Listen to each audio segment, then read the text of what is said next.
What's going on, YouTube? This is your boy Cool C, sitting here at a truck stop on my 10 hour.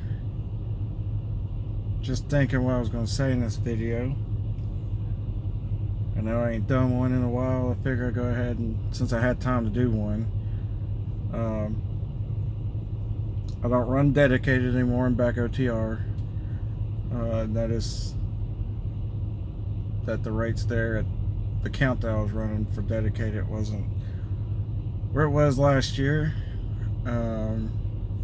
As you know by now, freight rates are cut everywhere, even here at Landstar. You know, the rates are, you can feel it, especially in your pocket. But you know, I'm still out here trying to survive, trying to make this money. You know me, always making money moves. Going to have another video and probably about a couple weeks, maybe not that long.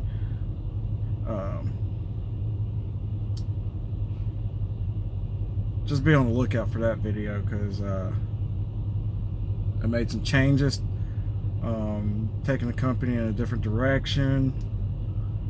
Hopefully it pans out. I mean, from what I've been told, from the training I went through, should be a definitely game changer. You know, it's going to take a minute to learn that, where to go.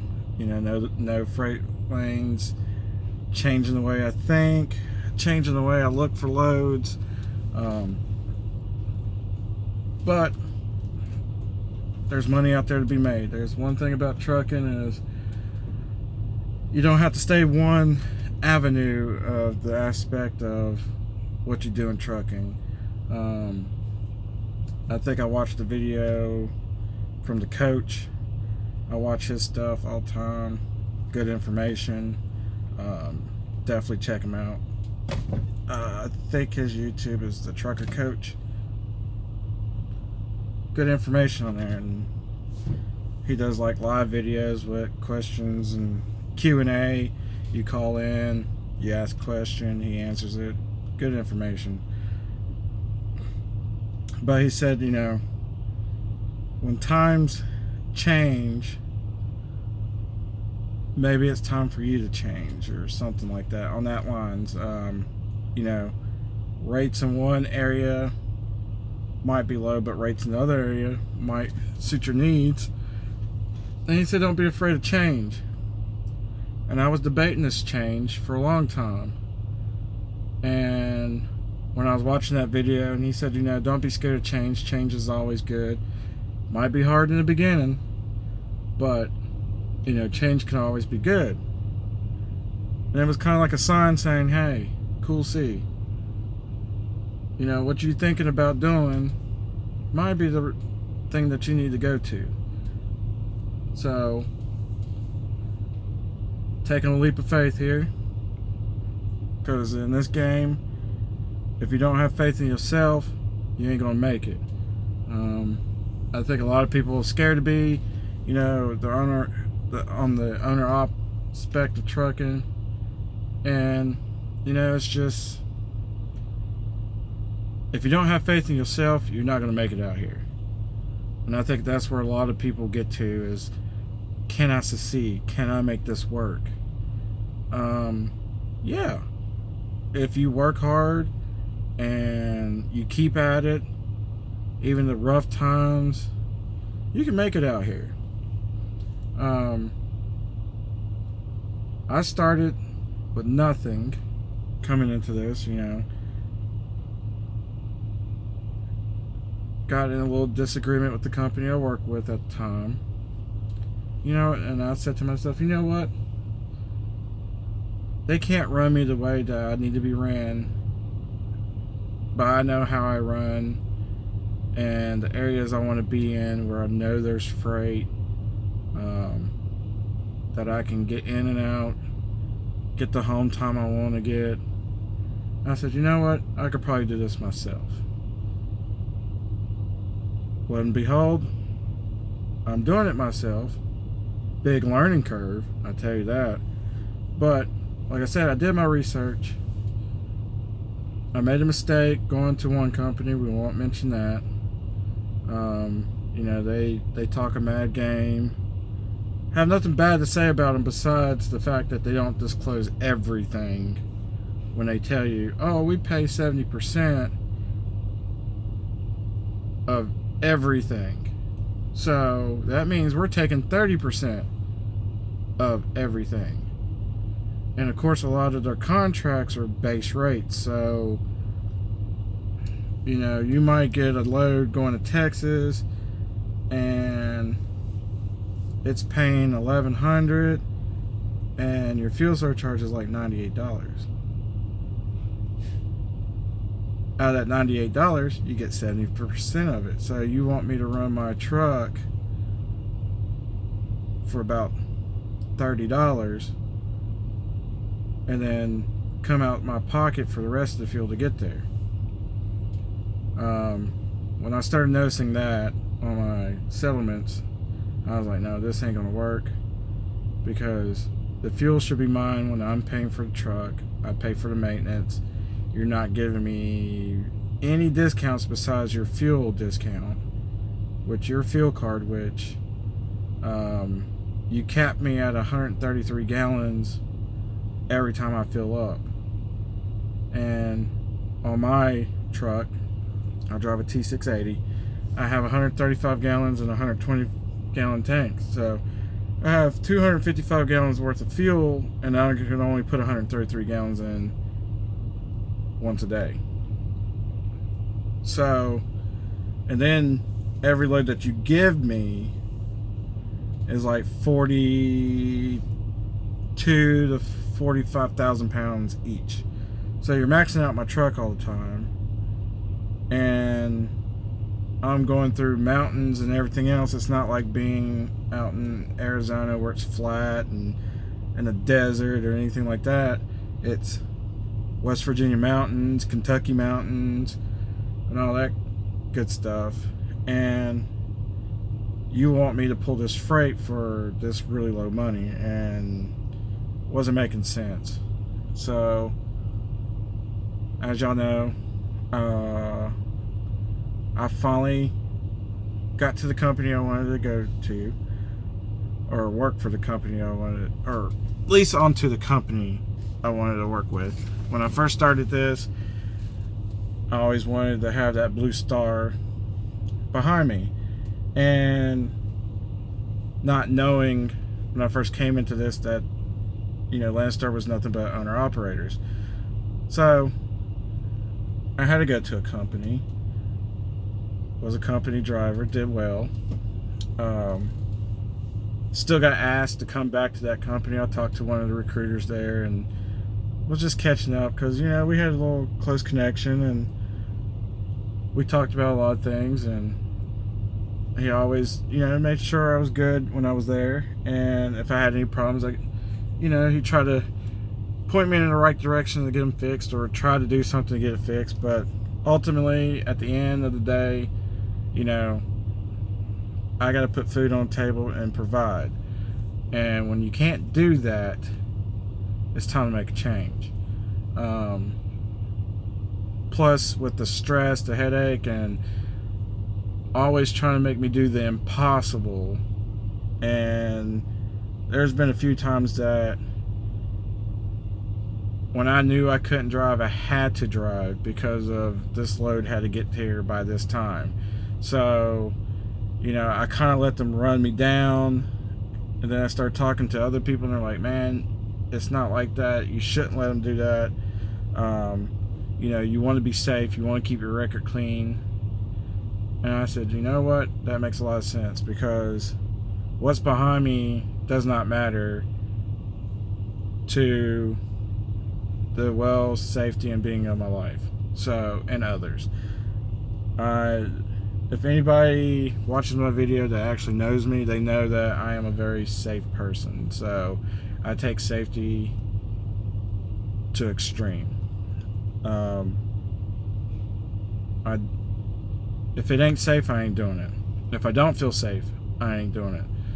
So the kind of last straw that broke the camel's back was I got told by someone in upper management. I was a driver trainer for this company, and they said, it's your job to make your trainees drive through snow. Well, the safety department said if you don't feel safe to drive, don't drive. And most companies out here will tell you the same thing. If it ain't safe to drive, or you don't feel safe to drive, don't drive. Okay, I'm not talking about little snowflakes on the ground and stuff. That's nothing. I'm talking about, I know some of y'all could remember and relate that big snowstorm we had a couple years ago that shut down 76 up in PA, and people were trapped, like 300 people were trapped on the turnpike. That's where they were trying to send me and my trainee, and said that we had to drive through it.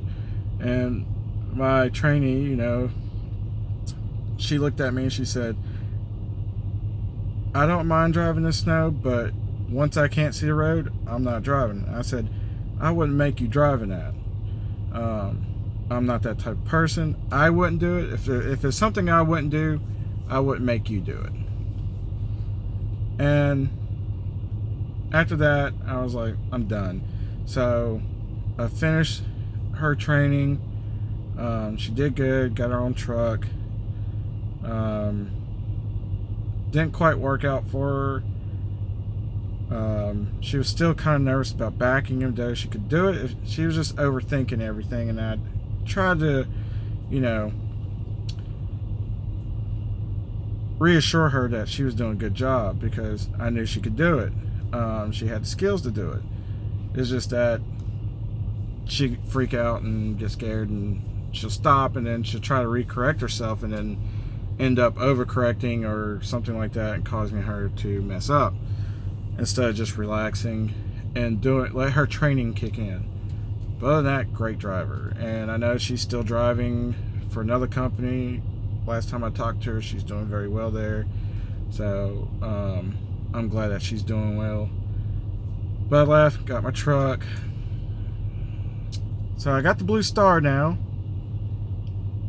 And everybody's like, why don't you just get your own authority and do it yourself instead of being on our company, so you can make what they say 100%. So I asked him, I said, what is a 100% of what? Because when you think of all the back office and all the other stuff that Landstar does for me, so I don't have to worry about that, I can just focus on revenue and the insurance, which everybody knows insurance rates has doubled in the industry, putting a lot of businesses out, you know, stuff like that.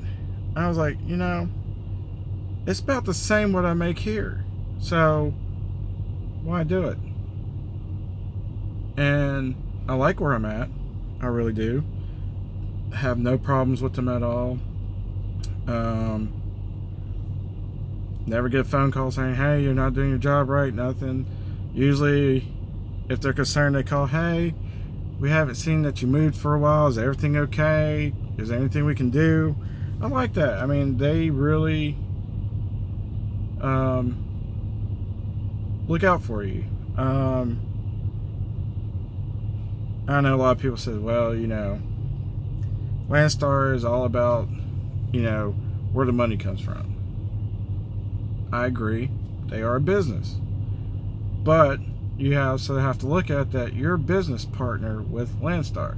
So every BCO here owns their own company. So last time I heard there was like 11,000 BCOs at Landstar. So that's 11,000 different trucking companies. So if you have a business partner and he's kind of struggling, of course, you know, I would check on him and say, hey, what's going on? You know, I wouldn't just leave him high and dry. And, you know, some other owner-operated companies probably will. You know, just like, hey, you know, if he ain't running, he ain't running. No sweat off our backs. But not here at Landstar. They will do everything they can to try to help you and guide you and get you where you need to be. Wasn't really going to make a long video. Kind of just ranting. too much time on my hands. I'm not running real hard. This load here kind of delivers next week, Monday. I was hoping, like I said, what I'm thinking is I'm gonna call the receiver and just say, hey, you know, I'll be in town. If you got room, I can go ahead and bring it, drop it. And then I'll call the shipper that I have set up for my backhaul and say, hey, you know, I got unloaded early. If you have the product and you have room, can I come in early? You know, and most of the time when you're real nice to the customer, they're like, yeah, sure, come on in. We'll go ahead and get you loaded or get you unloaded. Being professional and nice goes a long ways out here. Sometimes it works and sometimes it don't. You know, it just depends on what their needs are at the warehouses and how the customer is. You know, one day they might have a bad day, you just catch them on a bad day and you get some flack. But, you know, being a professional driver like we're all supposed to be, you got to keep your composure and suck it up. Grill it and eat it, as I say. But I don't let that get me down. But a little bit of updates here. So, got something big. Nah, I guess not really big, but it's a big change to me. Something new, something different that I will do a video on soon. Update on the truck. As y'all seen, that truck was in an accident from, we already know what company. If not, you know, check my videos and you'll see it. But truck's repaired, costs a little bit of money. Haven't had really any major issues that I can think of that I had to do since I got the truck back. She's been running really good. She got some upgrades, like cosmetic upgrades. Made her look a little bit better. Gave her some jewelry, you know. But other than that, she's running real good. No major problems. No, well, clutch fan did go out at a bad time. I thought she was going to overheat and shut down on me when I was coming up Fancy Gap Mountain. But miraculously, you know, man upstairs was on my side and that fan kicked in one last time for me and cooled her down. And we came on up the mountain. I had about, what was it, 40,000 in the box. So, you know, she's already pulling the heel slow. Then she's overheating and I could feel her slowly losing power until that fan kicked in and she kicked back up and came on up the mountain.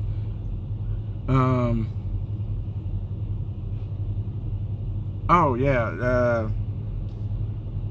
quick question, leave some comments down in the below. The question is, do y'all know any places out there that will tune a MX-13 motor, a pack car motor? I would like to get it a little bit more horsepower at a reasonable price. I've asked dealers here and there, and the consensus is it's between 15 and up. Like, whatever pack car says that needs to be done to the motor or whatever to increase the horsepower, that's what you're paying for.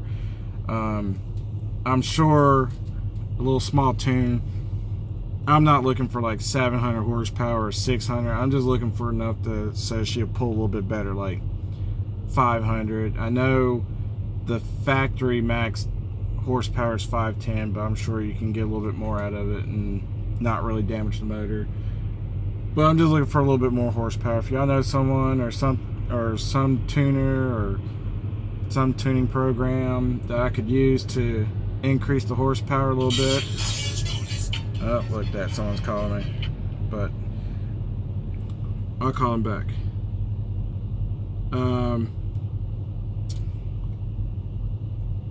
Hit me down in the comments below of the place, whatever numbers. I'll definitely give those people a call and see if they can help me out.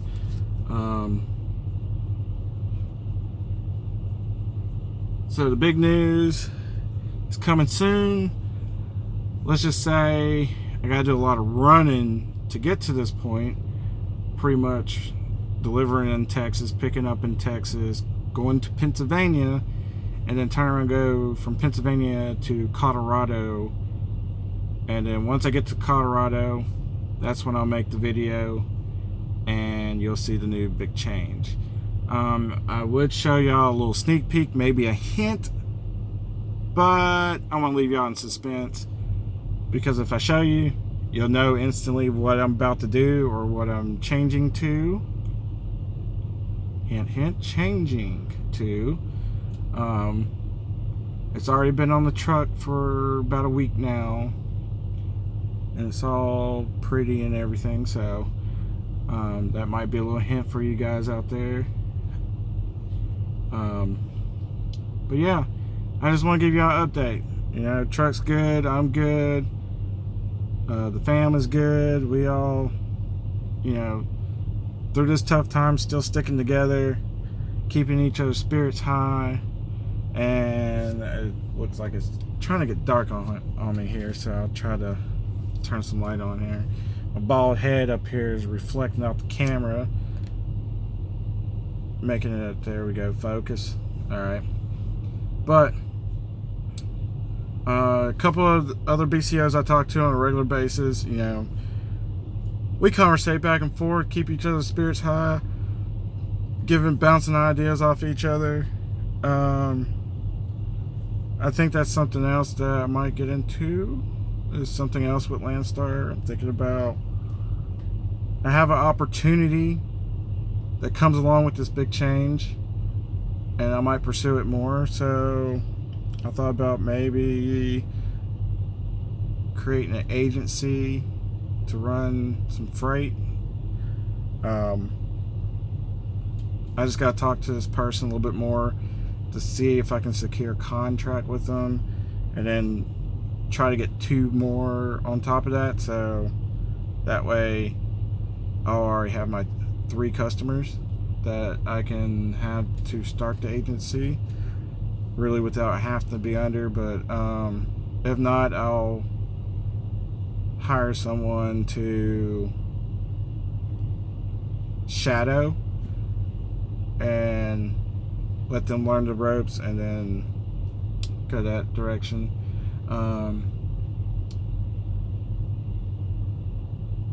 But it's time for some changes, and time to buckle down and get them done. You know, last year was kind of, how can I put it, lazy. Rates were real high, freight was abundant, didn't have to work as hard as, you know, trying to find a load or a good rate, because they were all there. And then I was still moving forward until the beginning of the year. Then the accident happened, my whole perspective, demeanor, everything got down. You know, thank God for the guys that I talked to. You know, they kept my head up. They was like, hey man, don't, you know, this has happened to the best of us. I've never been in an accident, period. I'm talking about from driving 4-wheelers to 18-wheelers, never been in an accident. So, and the crappy part, it was cold as hell when I was in an accident. So I'm trying to fill out a deposition of what happened with my fingers numbing up and cramping, and can't start the truck to keep heat. So it was a cold day in hell, put it that way. And on top of that, you know, not having my truck, not making any money, and then that said company trying to throw lowball numbers at me, like my time and my company and the stuff that I do ain't worth jack to them, which I understand. That's what insurance companies do for these bigger carriers, is try to lowball you. So I do have a law firm finally that will do what they need to do and ensure that I get paid what I need to get paid. So I'm not worried about that anymore. I'm gonna let them handle it.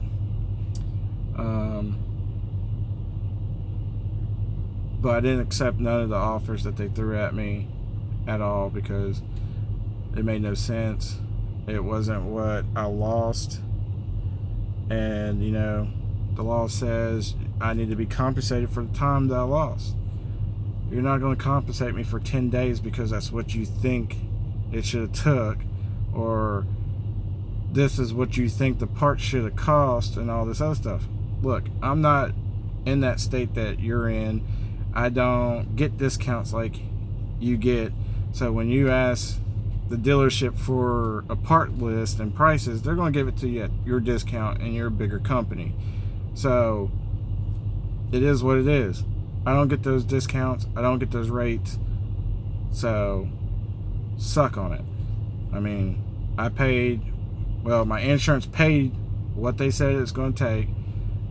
Yes, it took a while to get repaired because, one, me and the repair company both called you several times to get you to authorize the repairs on the truck, which I don't blame the repair company at all, because I don't blame them. Why would I start work on a truck and then say that said company says, oh, we don't want the truck to be repaired there, and come and tow it, and they put money and time into it to repair it just to lose it. So I understand that, but my insurance company finally was like, hey, look, you've been out for a while, we'll go ahead and cut the check, send it to you, get your truck repaired, get back on the road, get some money, we'll get our money back from them, and then we'll get your deduction back, all that good stuff. So I called the repair company. I said, can I authorize it? My insurance company's going to send me a check, blah blah blah. So that took a while with the check thing, because I'm buying the truck, it was in the lien holder's name, my name, so I had to send them the check. And no, I had to get the insurance company, cut them a check directly without my name so they could deposit it. Then they overnighted a check straight to the repair company to get the truck fixed. So it was a little delay there, but everybody got paid. I got back on the road. I started making some money again. But other than that, she's been real good. So, but anyway, YouTubers and Cool C fans, hopefully I get some more of you guys. Like I said, I'm trying to keep these videos coming, but you know, when you're out here making money and you're running real hard, it's really hard to sit back and make videos every single day or every week. And my focus is shift to keeping the business running, trying to get everything paid, everything caught back up from, you know, downtime and all that stuff.